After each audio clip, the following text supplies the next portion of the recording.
Here we go for today's number. It's December 16, 2021. 10 balls. Each ball has a number. Numbers 1 through 10. Swirl the numbers.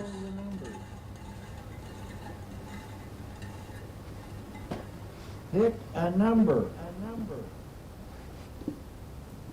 Today's number is 10. Welcome to Democracy Now!, democracynow.org, The War and Peace Report. I'm Amy Goodman. An unprecedented December storm system spawned tornadoes and brought hurricane-force winds to a swath of the central United States Wednesday, with 100 million U.S. residents facing weather alerts. The system spawned massive dust storms in Colorado and Kansas, 100-mile-per-hour winds in Nebraska and Iowa, and for the first time on record, December tornadoes in Minnesota. The extreme weather came as several states recorded monthly record high temperatures for December. It came less than a week after another storm system left 90 people dead and devastated parts of Kentucky and other states. On Thursday, President Biden toured Mayfield, Kentucky, which was devastated by tornadoes last week. The United Kingdom has set a daily record for coronavirus cases with nearly 79,000 infections reported Wednesday. England's chief medical officer, Chris Whitty, said the country is suffering two epidemics simultaneously: a wave of cases from the Delta coronavirus variant, plus an unprecedented surge from the fast-spreading Omicron variant. This is a very serious threat at the moment. How big a threat? There are several things we don't know. But all the things that we do know are bad, and the principal one being the speed at which this is moving. It is moving at an absolutely phenomenal pace. South Africa has reported a record number of daily infections fueled by Omicron's spread. However, a relatively muted rise in hospitalizations and deaths is raising hopes that Omicron is producing more mild disease than other forms of the virus. Canada's warned residents to avoid non-essential travel through the Christmas and New Year's holidays. Meanwhile, German police in Dresden said Wednesday they thwarted a plot by at least 6 anti-vaccination activists to assassinate the governor of Saxony State, who has backed new lockdowns to battle a surge of coronavirus cases. The U.S. Senate has approved a sweeping military spending bill known as the National Defense Authorization Act that'll see the Pentagon receive $778 billion in fiscal year 2022. Just 3 Republicans and 8 members of the Democratic caucus voted against the NDAA, which includes $25 billion more in Pentagon funding than requested by President Biden. Progressives slammed the Senate for passing a record-shattering Pentagon budget without approving the Build Back Better Act to fund social programs and battle the climate emergency. Congressional Progressive Caucus Chair Pramila Jayapal noted the U.S. is spending more than the military budgets of the next 11 countries combined. She tweeted, quote, "Don't tell me we can't afford to fight poverty, cancel student debt, pass paid leave, and defeat the climate crisis," unquote. On Wednesday, Democrats said they may delay a vote on the Build Back Better Act until the new year, as West Virginia Democratic Senator Joe Manchin signaled he will oppose an extension of the expanded child tax credit. Unless the Senate acts soon, families will no longer receive monthly payments of up to $300 per child. The Center for Budget Priorities warns ending the credit would plunge millions of U.S. children back into poverty. Calls are growing for Democrats to pass legislation protecting voting rights at federal level without delay. While conservative Democratic Senators Kyrsten Sinema of Arizona and Joe Manchin of West Virginia support the Freedom to Vote Act and the John Lewis Voting Rights Advancement Act, they have both come out against doing away with the filibuster in order to allow Democrats to pass either bill without a 60-vote majority. Democrats are still hoping they can find a workaround by persuading their colleagues to agree to a talking filibuster or a filibuster exception for the crucial legislation. In related news, family members of Dr. Martin Luther King Jr. and other prominent activists are planning a series of actions across the country around MLK Day in January to increase pressure on Congress and President Biden around voting rights. Activists and a number of Democratic lawmakers are urging President Biden to reconsider his decision to restart federal student loan payments in February. The loans were suspended for nearly 2 years due to the pandemic. On Tuesday, a reporter asked White House Press Secretary Jen Psaki about Biden's campaign pledge to cancel $10,000 of student loan debt per borrower. What is the message to those people who feel that he's yet to follow through on that promise? If Congress sends him a bill, he's happy to sign it. They haven't sent him a bill on that yet. A growing number of Democrats have backed debt cancellation of up to $50,000 per borrower. California Congressmember Ro Khanna said failing to act on student loans could harm Democrats in the midterms and tweeted Wednesday, quote, resuming student loan payments could hurt our economic recovery and the effectiveness of the American Rescue Plan. Canceling loan debt for the working and middle class isn't just the right thing to do, it's good policy, he said. Physicians for Human Rights warns a decade of conflict has led to the systematic deterioration of the healthcare system in northern Syria. In a new report, PHR found years of attacks, neglect, and lack of coordination has led to profound health disparities and inequities in access to care, effectively denying people's right to medicine. Hardest hit have been women, girls, and people with disabilities. Rights groups warn only one border crossing remains open between Turkey and rebel-held parts of northern Syria. And if the UN Security Council fails to reauthorize the crossing in January, some 6.8 million people who rely on humanitarian assistance could be cut off entirely. In Mexico City, protesters gathered outside the National Institute of Migration Tuesday, demanding Andrés Manuel López Obrador's government stop criminalizing immigration. The protest came less than a week after a truck carrying more than 160 migrants overturned in southern Mexico, killing 55 people and injuring scores of others. Advocates for the asylum seekers blame the Biden administration and Mexico's government for a crackdown on migrant caravans that's driven asylum seekers to take increasingly dangerous measures to reach the U.S. border. This is immigration activist Ireneo Mujica. Migration has always existed. The thing is that the ways to which López Obrador has resorted to contain it hurts. The blood is felt. It is felt in our lives, and pleasing the interests of the United States has crushed us too much. It does not reflect the values of Mexico. It does not reflect the values of our society, and this really hurts everyone. Here in New York City, Mayor-elect Eric Adams on Wednesday introduced Keechant Sewell as his next police commissioner. She's set to become the first woman to ever lead the New York Police Department and its 35,000 officers. Meanwhile, two high-ranking NYPD officials were placed on modified duty Tuesday for submitting false COVID-19 vaccination cards in an apparent bid to circumvent New York's vaccine mandate. NYPD Internal Affairs is reportedly investigating the officers and has stripped them of their guns and badges. A warning to our audience, these next stories contain descriptions of police violence. In Minneapolis, police officer Derek Chauvin pleaded guilty Wednesday to a federal charge of violating George Floyd's civil rights. Chauvin had previously pleaded not guilty, but changed his plea after he was found guilty of Floyd's murder in a closely watched trial last spring. As part of his plea deal, Chauvin also pleaded guilty to violating the civil rights of a black 14-year-old during a set 2017 arrest. Chauvin grabbed the teen by the throat, hit him repeatedly in the head with a flashlight, and pressed his knee into the boy's neck while he was prone, handcuffed, and not resisting. In Texas, the county of Williamson announced a settlement of $5 million in the 2019 wrongful death of Javier Ambler. The 40-year-old black man died after being repeatedly tasered by police during a traffic stop. As the officers attacked him, Ambler told them, "I have congestive heart failure and I can't breathe." The reality TV show Live PD caught the killing on camera, but later destroyed the footage. Live PD, as well as the similar show Cops, went on to get canceled following public outrage over their glorification of police brutality. A warning to our audience, this story contains references to sexual violence. The sex trafficking trial of Jeffrey Epstein associate Ghislaine Maxwell continues in New York. Over the past 2 weeks, the courts heard damning testimony about how Maxwell for years recruited, groomed, and herself sexually abused young girls. 4 survivors testified, with one woman describing in detail how Maxwell and Epstein first spotted her at summer camp when she was 14 and lured her in with the promise of a mentorship.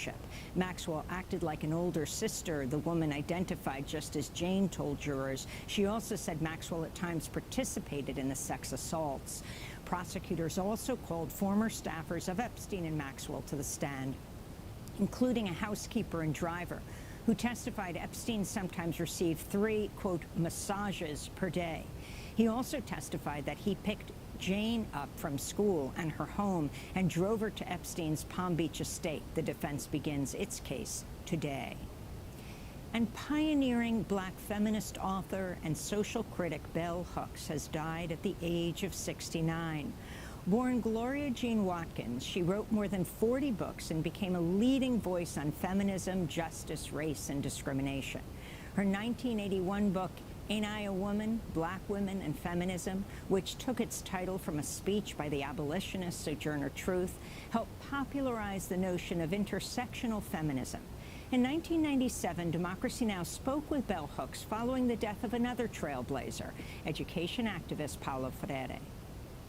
In our culture, so often people teach beliefs, values, ideas that have no relationship to how they live their lives. And each of the many times that I saw Paulo, I saw him exemplify again and again a unity between theory and praxis. And that has inspired me both as an intellectual and as a teacher to want to have that kind of unity, to believe that and to know that it's not a dream or a fantasy, but that you can teach by being in the world as much as you can by the books you write. Bell Hooks was also a longtime educator, was a distinguished professor at Berea College in her home state of Kentucky at the time of her passing. In 2000, she published the book All About Love, New Visions. Bell Hooks wrote, "It is essential to our struggle for self-determination that we speak of love, for love is the necessary foundation enabling us to survive the wars, the hardships, the sickness, and the dying with our spirits intact. It is love that allows us to survive whole," she said. Tune in to Democracy Now! On Friday as we cover Bell Hooks' life and work in depth and hear from her in her own words. You can also go to democracynow.org to see that full conversation we had with her. And those are some of the headlines. This is Democracy Now!, democracynow.org.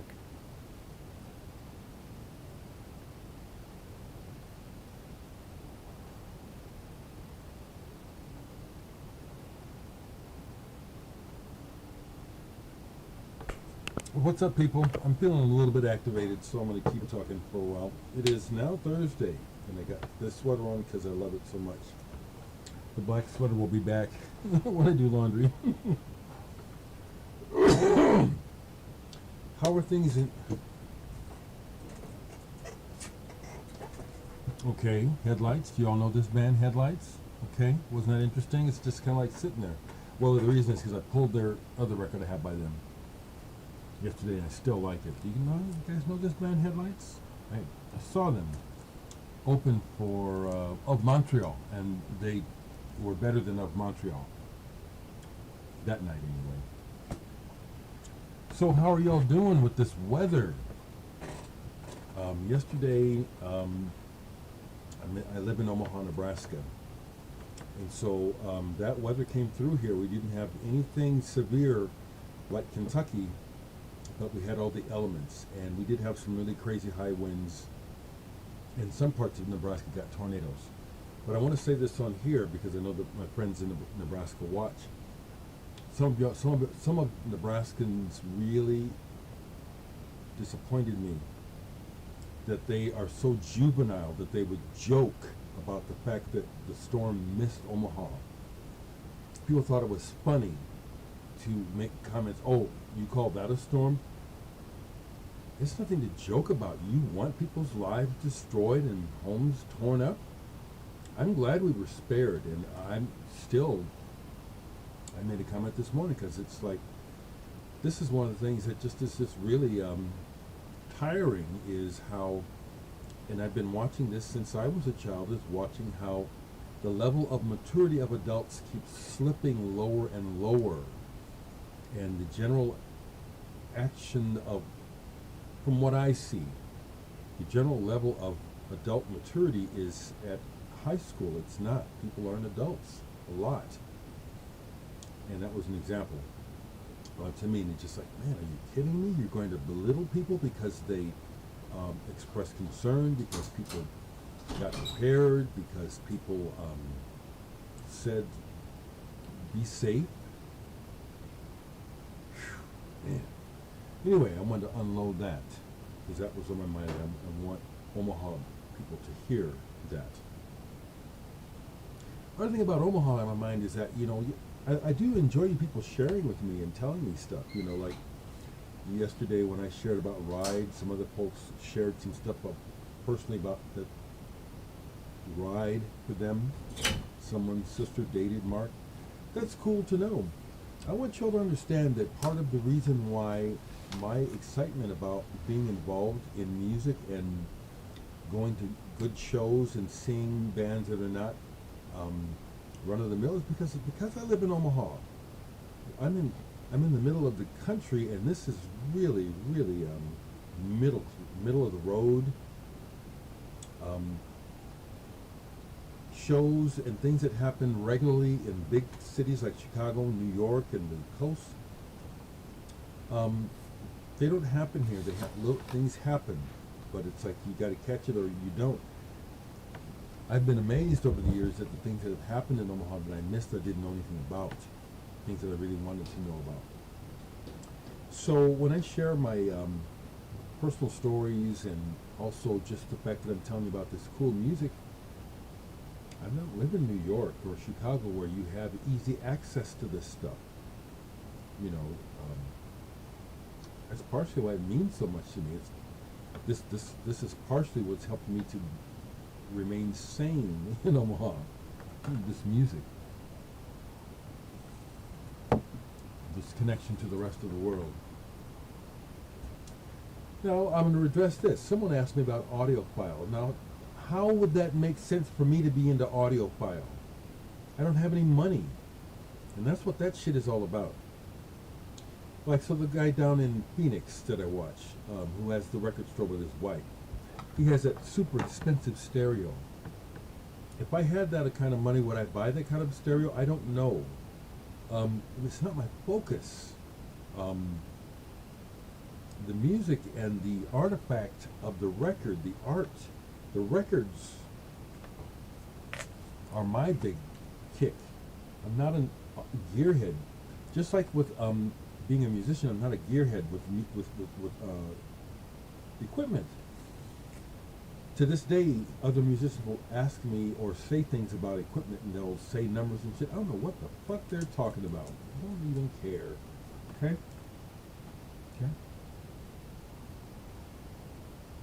Okay? So, headlights. Indie band. Seemed like it was a couple that was leading the band, but it's the male-female vocal harmonies and the songwriting.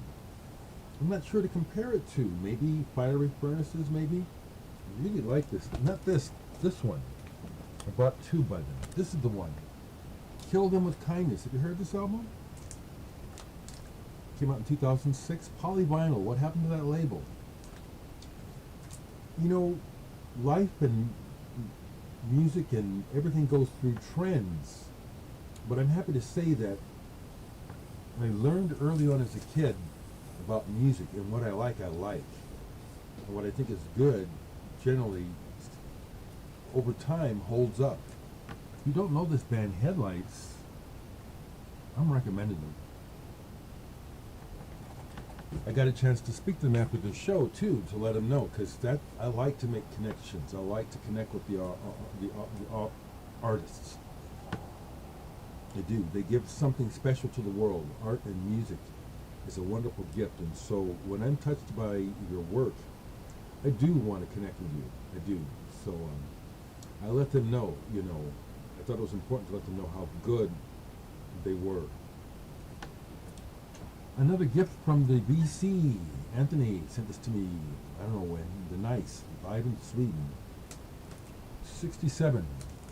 This is an unauthorized recording. I know that because Discogs will not resell it, but whoever did this did a beautiful job. 180 gram vinyl. The recording quality is very, very good. Discogs will not resell it, he says. But when it comes to stuff like this, old stuff like this, it's like, you know, you take what you get, you know. Stranglers, Men in Black. These guys are fucking badass. And I'm glad they're still going, even without Hugh Cornwell and the loss of members dying. But I caught on to the Stranglers early on, and I knew they weren't punk right away. I knew they were just good.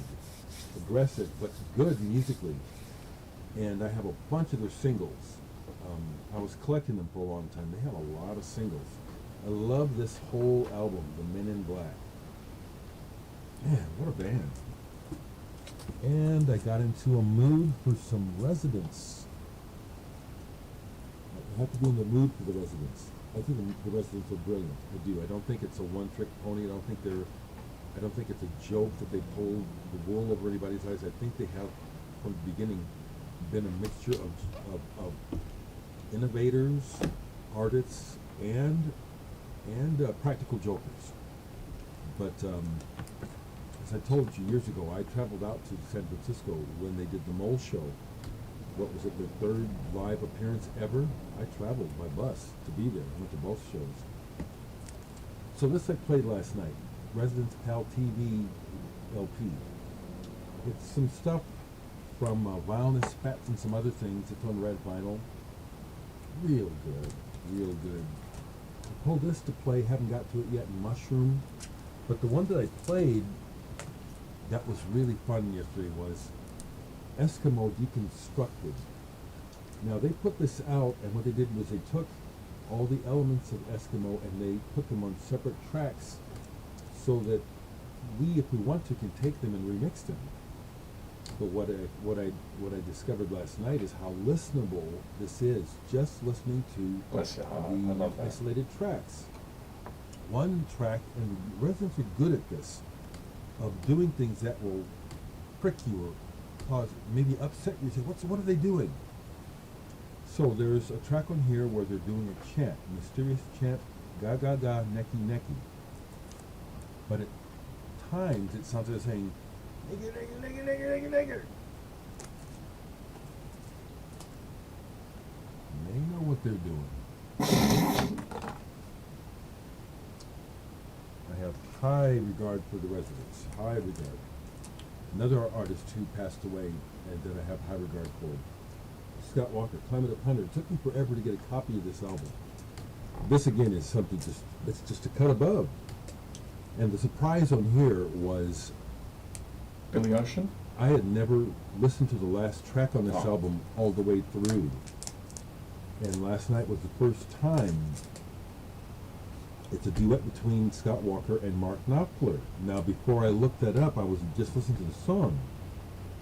And it's like, the way the song is going in the first place is not what you would think is typical Scott Walker. Of course, there's nothing typical about him.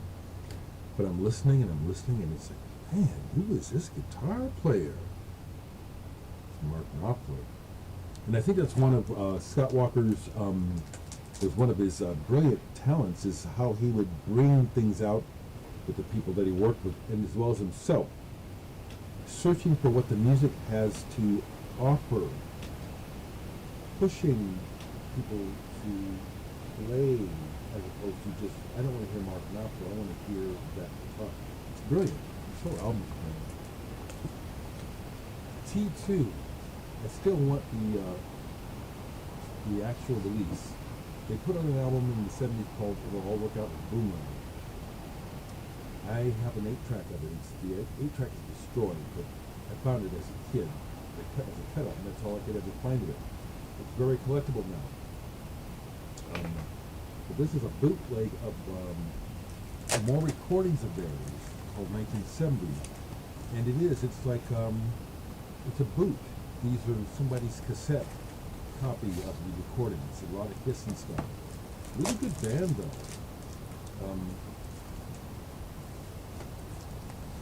England was good at this. It's a sound that we didn't do here in America. I've always kind of preferred the English way. Speaking of, here's a cop out of the Island Records in the UK that I found, LP.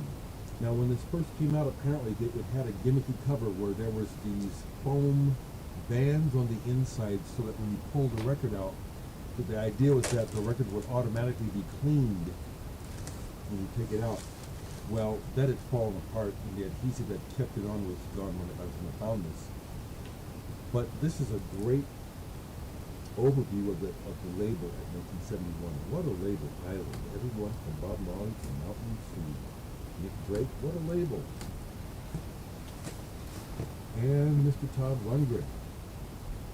Played this a couple days ago, and then I had to pull it and play it again yesterday. Cliché is the song I was thinking of. Cliché, but the whole album. Todd Rundgren, who was finally inducted into the Rock and Roll Hall of Fame, and I completely agree with his sentiments. You know, he's bittersweet about it because they passed him over when he was one of the first to be considered, and they snubbed him. They did. He told the story. Todd Rundgren is a genius, and he is one of the best rock and rollers America has produced. I'm happy to say that I've met Todd a couple times. Actually spoke with him. He owns copies of my records. I didn't get the chance to give the EP to him personally. My friend Dean, he thought enough of me to make sure. I want you to have this from my friend Derek. And Todd told Derek, you let Derek know I'm keeping this. When people give me records, I keep them. And see, a little shit like that is really meaningful to me. It don't mean nothing to nobody else. I like sharing it with you. But that's part of that's the part of life that you can't buy. That's the part about people and their money that I don't envy. People who have money can buy all kinds of experiences and go all sorts of places, which is fine. But you cannot buy feelings, emotions, the way that life experiences resonate inside. You can't buy that. So in that sense, I'm very rich, extremely rich. And the other thing that's beautiful about it is that because it's inner and it's about my experience, no one can take it from me. And I like sharing that because not everyone knows this. This brings up yesterday on Facebook, a lady that I don't actually know, but is a friend on Facebook, typed a long thing about how she was really struggling and feeling persecuted, and people are being shitty to her, and I just shared a real quick thing. Take it back. And later on, I noticed that she had responded, and she wrote a real long thing. It's like, no, I'm not going to do therapy today. But that's what ended up. I did read it. And what I saw is what is the case with a lot of people is that we are a mix of intellect and emotion. And this woman's emotions are completely confusing her intellect. And she does not understand that she has the right and also has the actual power to change her thoughts and her response to other people. She's being a victim because she doesn't know she doesn't have to be. So I don't mind sharing stuff like that because y'all need to know this, okay? Stop letting people Derek fuck you over Higgins with their bullshit. ascribes And please notice whenever I Ascribes. bring up certain things, to that one thing. these really sad people make their presence noticed, and they always tell me about themselves, trying to point it at me. I'm sorry you people are unhappy. I'm sorry you people don't like yourselves. You know, I'm sorry for you. you know, it's so, you know, that's what they say about stupidity and ignorance, is that it's a bitch to be so stupid that you cannot see it. You know what I'm saying? All this clarity around you, and then you open your mouth and same old shit. Whoa, you know what I'm saying? So that's why I bring it up here, because some of you other people who are in better shape, you're catching it, and you can use this information to improve your lives. And I do call names sometimes. I have a right to. I've been assaulted, you know. And so these dumb fucks deserve it, but they also have my love. And I'll say it again, because this has happened to me, where I meet people in person, and it's like, all that bullshit just goes away, because it becomes real obvious when we're face to face who has a problem, who is really not happy with themselves, and who is trying to upset the apple cart because they're not getting what they want. It's not me. No, man, listen to people. Yeah, I like sharing that with y'all. You need to know that and do it yourself, okay? Eating out You got some jackasses in your lives that are constantly messing with your vibe. Tell them to eat shit and go jump off a cliff. Say it with love. Jump off a cliff. Say it with love.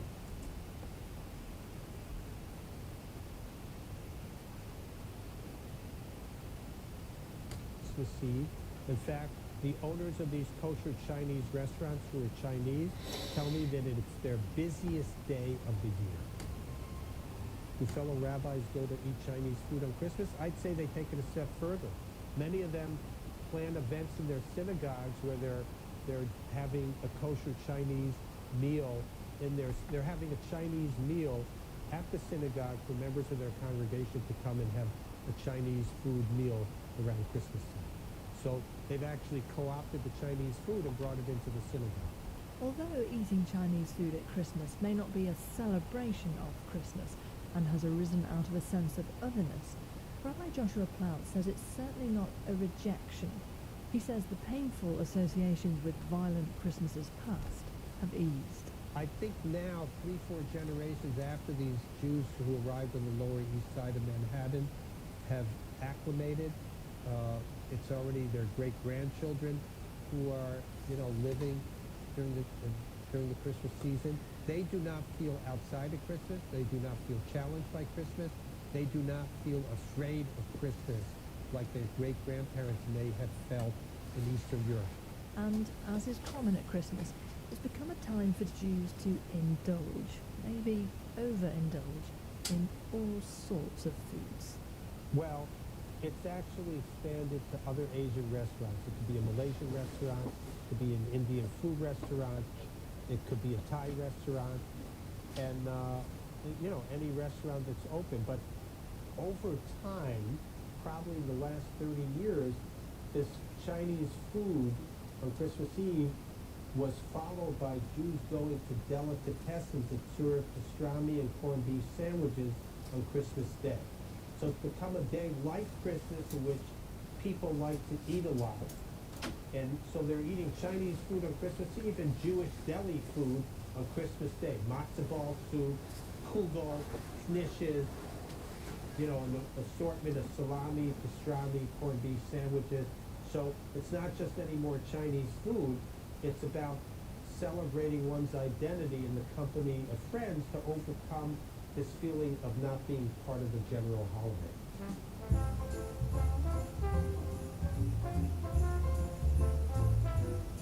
Perhaps the ultimate in festive comfort eating. Thank you to Rabbi Joshua Plout for outlining the origins of the Jewish-Chinese Christmas food tradition, and to Nina Lee Coombs for explaining why fried chicken has become the seasonal treat in Japan. We'd love to hear about your alternative Christmas food traditions too. You can email the food chain at bbc.co.uk or get in touch with me on Twitter by searching for Ruth Alexander BBC.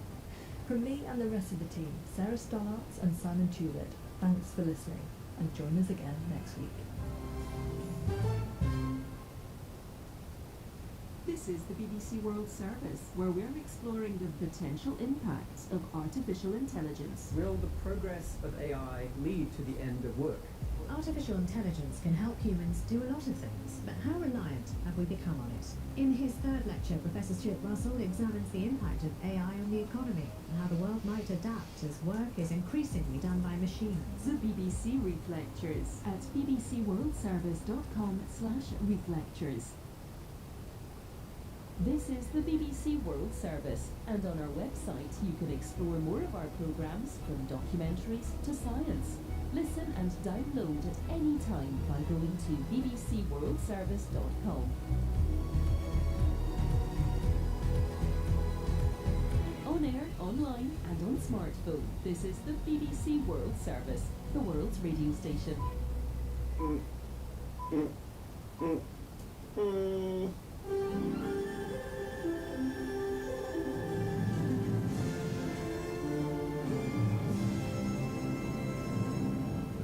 ABC News with David Rowlands. The Mayor of Devonport says the community is in shock following a fatal jumping castle incident at a school in Tasmania's northwest. 5 children died after a gust of wind reportedly lifted a jumping castle and threw it into the air at a school's end-of-year activity day. Police say several children in grades 5 and 6 fell from a height of about 10 metres and 4 remain in hospital with serious injuries. Mayor Annette Rockcliffe says the community is trying to come to terms with what has happened.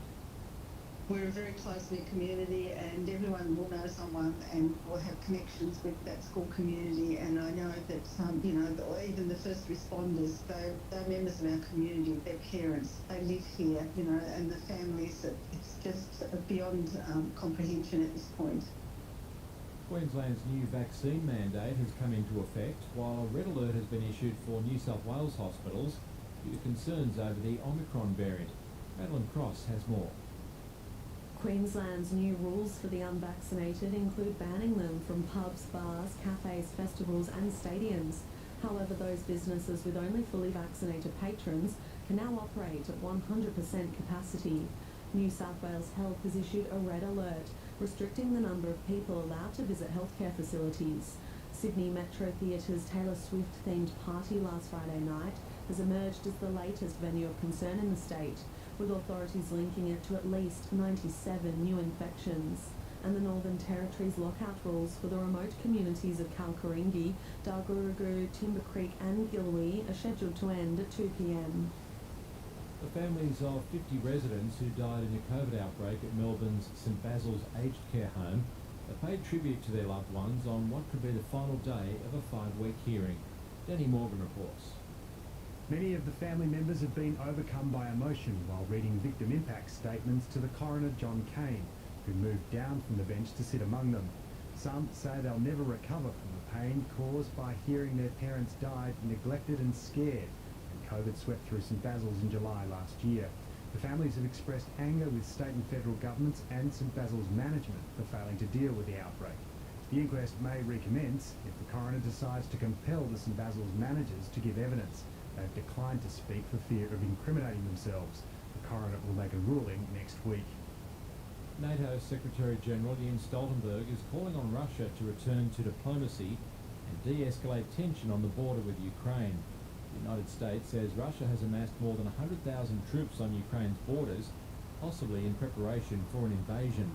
The European Union is considering what economic sanctions they could impose on Moscow if it were to launch an attack. Mr. Stoltenberg says further aggression will have severe consequences.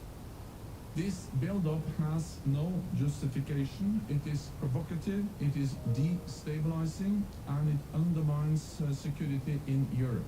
We call on Russia to de-escalate and to respect Ukraine's sovereignty and territorial integrity. The Biden administration is to impose new sanctions on several Chinese biotech and surveillance companies in the latest move against Beijing over human rights abuses. The US official says China has set up a high-tech surveillance system across Xinjiang province in a systematic effort to suppress Uyghur Muslims. Last week, the White House led a diplomatic boycott of the Winter Games in Beijing, and this week it says it supports legislation to ban imports from companies that used forced labour in Xinjiang. The Bank of England has increased interest rates by 1/4%, deciding that the high level of inflation in the economy is now of more concern than the Omicron variant's likely impact. The BBC's Andrew Verity has the story. This is only the third time the Bank of England's raised interest rates in the past 13 years. Most traders in the city and economists were this morning expecting the central bank to wait to find out more about how the Omicron variant had hit the economy.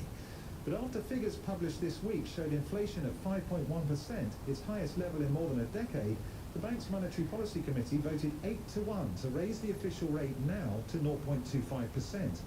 The committee acknowledged that the economic recovery was slowing, and they revised down their forecast for growth next year.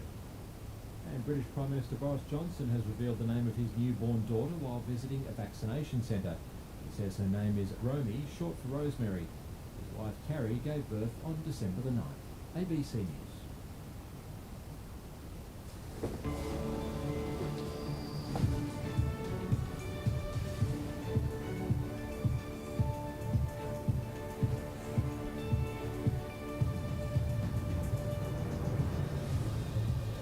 See what the capital city weather has up its sleeve for us today on this Friday the 17th of December. A warm one again for Brisbane, 29 with a shower or two. A partly cloudy day awaits Sydney with a high of 25. Canberra will exceed that, 27 and mostly sunny. Melbourne warmer still, 31 and sunny in the Victorian capital. Adelaide is in for a scorcher for day 2 of the Ashes test. Thankfully, a lot of it will be played under lights. Mostly sunny and 37. In Hobart, it'll be a lot cooler than that, but sunny as well, 22. Perth will have a possible morning shower, rising to 23, and 34 with a shower or two and a possible storm in Darwin.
saying that the UK currently is somewhat of an outlier compared to the rest of Europe. I mean, those case numbers are just extraordinary. We haven't seen anything like that since the start of the year when the UK was at the very peak of its pandemic infection.